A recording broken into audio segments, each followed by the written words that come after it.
Azospermiya nima? Assalomu alaykum aziz do'stlar. Men Alijonov Sobirjon Kamoljonovich, urolog-androlog shifokor sifatida 5 yildan beri ish faoliyat olib boraman. Sizlarga azospermiyani aynan obstruktiv formasi haqida qisqacha ma'lumot berib o'tmoqchiman. Azospermiya nima? Spermogramma topshirganda urug' foizlari barcha ko'rsatkichlari 0 chiqishi. Miqdori ham, sifati ham, morfologiyasi ham. Uni ikki xil turi bor. Obstruktiv va non-obstruktiv turlari bor. Biz sizlar bilan obstruktiv turi haqida gaplashamiz. Obstruktiv azospermiya nima degani? Spermatozoidlar ishlab chiqariladi zavodda, ya'ni tuxumda, lekin urug' olib chiquvchi yo'llardagi nuqson hisobiga urug'lar tashqariga chiqmasligiga aytiladi. Buni sabablari ikki xil: tug'ma va orttirilgan. Tug'ma sabablari CFTR gendagi mutatsiyalar hisobiga tug'ma ikki tomonlama urug' yo'llari tug'ma rivojlanmagan bo'ladi. Ikkinchi turi esa orttirilgan.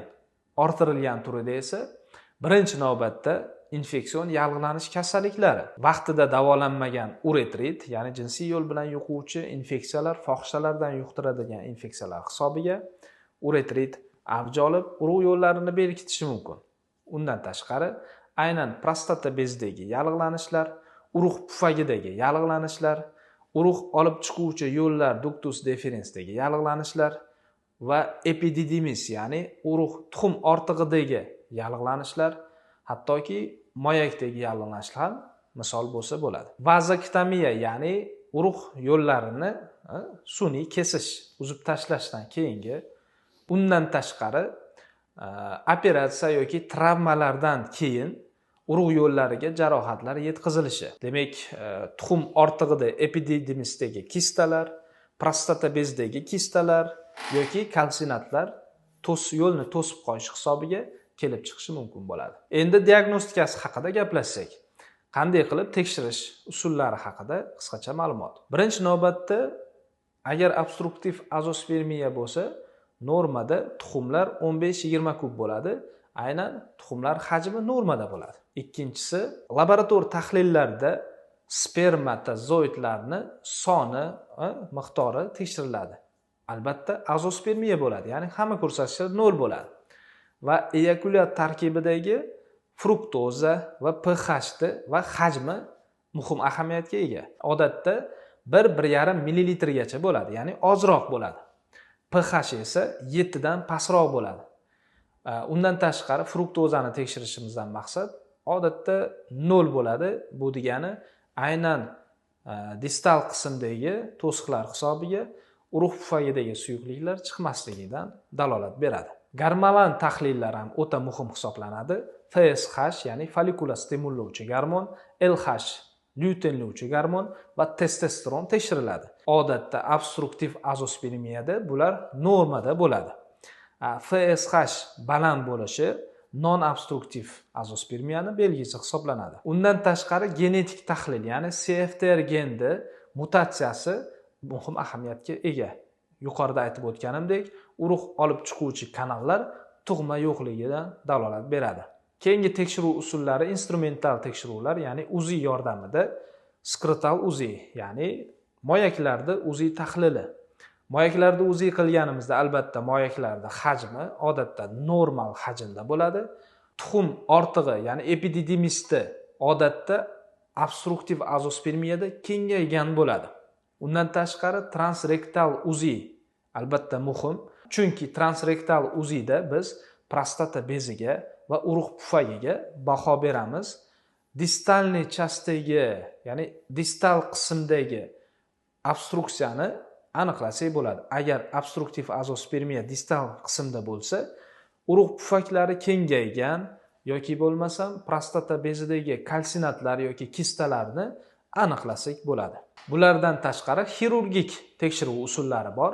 Bu degani teze, meza, mikroteze usullari orqali moyakka to'g'ridan-to'g'ri kirib, urug'larni izlash amaliyoti. Obstruktiv azospermiyada urug' pufaklarida yoki tuxumda yetarlicha harakatli, hattoki spermatozoidlar topilishi mumkin.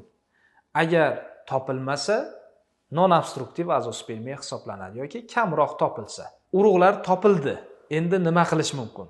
Endi davolash usullariga o'tamiz. Rekonstruktiv amaliyotlar orqali urug' yo'llarini tiklash mumkin, qayerdaligiga qarab. Misol uchun sizlarga ko'rsatib tushuntirib beraman. Agarda mana tuxum bo'lsa, tuxumdan aynan spermatozoidlar ishlab chiqariladi. Agarda urug' yo'lidagi proksimal qism, ya'ni tuxumdan keyingi qismlarda to'siqlar bo'lsa, aynan o'sha to'siqlarni olib tashlab, vaza-vazastomiya yoki vaza anastomoz. Soda qilib tushuntirganda, urug' yo'llari vaz deferensda aynan toraygan qismini olib tashlab, sog'lom joyini sog'lom joyga ulash amaliyoti. Yoki bo'lmasam vaza epididymostomiya yoki vaza epididima anastomoz. Bu degani vaz deferens, ya'ni urug' olib chiquvchi yo'lni tuxum ortig'iga epididimisga ulab qo'yishga aytiladi. Bu holatlarda urug' yo'li orqali tabiiy homiladorlikka erishish mumkin. Yoki bo'lmasam urug' yo'llari distal qismda torayish bo'lsa, ya'ni urug' pufagini yoki prostata bezini aynan urug' do'mboqchasi bor. Ya'ni urug' otilib chiquvchi qismidagi torayishlar bo'lsa, endoskopik yo'l bilan kamera orqali kirib, tabiiy teshik orqali tur amaliyoti, ya'ni o'sha toraymani kesib rezeksiya qilinadi va yo'llar ochiladi. Bu holatda ham tabiiy homiladorlikka erishish imkoniyati mavjud. Keyingi usul esa urug'lar topildi. Aynan o'sha urug'lardan ECO-XC amaliyotlari orqali homiladorlikka erishish mumkin. Bu davolash usullarini foizlarda ko'rib chiqamiz. Agarda rekonstruktiv amaliyot bilan o'sha yo'l to'siqlaridagi qayerda joylashishiga qarab to'siqlarni ulash, ochish imkoniyati mavjud bo'lsa, 20-25% ijobiy ehtimollik bilan homiladorlikka tabiiy erishish mumkin. Agar ikkinchi usuldagi yordamchi reproduktiv tizim orqali, ya'ni ECO-XC yordamida amalga oshirilsa, bu holatda 70% atrofida ijobiy, ya'ni homiladorlikka erishish mumkin bo'ladi. Bizning klinikamizda ushbu usullarni barchasi yuqorida aytilgan hamma usullar bajariladi. Ya'ni teze, mikroteze, meze usullari bilan topish, undan tashqari urug' yo'llarini rekonstruktiv ulash amaliyotlari va o'sha prostata bezidagi urug' do'mboqchasidagi to'siqlarni transureteral rezeksiyalari ham bizning klinikamizda bajaramiz. Agar sizda yoki sizning yaqinlaringizda farzandsizlik bilan bog'liq muammolarda qiynalib yurgan bo'lsalaringiz, albatta bizga murojaat qilinglar. Biz sizlarga doim yordam berishga tayyormiz. Buning uchun esa bizning qabulimizga albatta yoziling. Videolarimiz agar qiziqarli bo'lgan bo'lsa, bizning sahifamizga obuna bo'ling va like bosishni esingizdan chiqarmang. Siz bilan urolog-androlog shifokor Alijonov Sobirjon birga bo'ldi.